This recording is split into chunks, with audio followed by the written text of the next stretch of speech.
यह कथा समुद्र मंथन की है, जिसे क्षीर सागर मंथन भी कहा जाता है। प्राचीन समय में देवता अत्यंत शक्तिशाली थे, लेकिन महर्षि दुर्वासा के शाप से उन्होंने अपनी सारी शक्ति खो दी। कमजोर और दुखी देवता असुरों के अधीन हो गए। शक्ति और अमरत्व प्राप्त करने के लिए उन्होंने अमृत पाने का संकल्प लिया, जो ब्रह्मांडीय समुद्र की गहराई में छिपा था। अमृत निकालने के लिए देवताओं ने असुरों से सहयोग मांगा और उन्हें अमृत में भाग का वचन दिया। दोनों दलों ने मिलकर समुद्र मंथन की योजना बनाई। मंदार पर्वत को मथानी बनाया गया और वासुकी नाग को रस्सी के रूप में लपेटा गया। भगवान विष्णु ने कूर्म यानी कछुए का रूप धारण किया और मंदार पर्वत को अपनी पीठ पर स्थिर किया। देवताओं और असुरों ने वासुकी नाग के सिर और पूंछ को पकड़कर पर्वत को घुमाना शुरू किया। मंथन से अनेक अद्भुत रत्न प्रकट हुए, लक्ष्मी देवी, कामधेनु गाय और कई दिव्य वस्तुएं।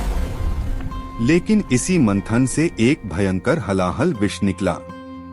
विष की ज्वाला से आकाश में अंधकार छा गया और सब जीव संकट में पड़ गए। भयभीत देवता और असुर भगवान शिव की शरण में पहुँचे। उन्होंने भगवान विष्णु से रक्षा की प्रार्थना की। ब्रह्मा जी ने भगवान शिव का स्मरण किया। शिवजी ध्यानमग्न अवस्था में प्रकट हुए। उन्होंने अपनी आंखें खोलीं और करुणा से भर उठे। पार्वती माँ ने चिंतित होकर देखा। शिवजी उठ खड़े हुए और त्रिशूल धारण किया। उन्होंने अपने करकमलों में सारा विष समेट लिया। विष उनके हाथों में ऊर्जा की तरह चमक उठा। शिवजी ने शांत भाव से विष को ग्रहण किया। पार्वती माँ ने उनका कंठ पकड़ लिया। विष उनके कंठ में रुक गया और गला नीला होने लगा। शिवजी का कंठ गहरे नील रंग में चमक उठा। सभी देवता और असुर उनकी वंदना करने लगे। शिवजी के मुखमंडल पर दिव्य शांति थी। समुद्र शांत हुआ और विष का प्रभाव समाप्त हो गया। शिवजी ने आशीर्वाद प्रदान किया। नीलकंठ का तेज स्वर्ग और पृथ्वी पर फैल गया।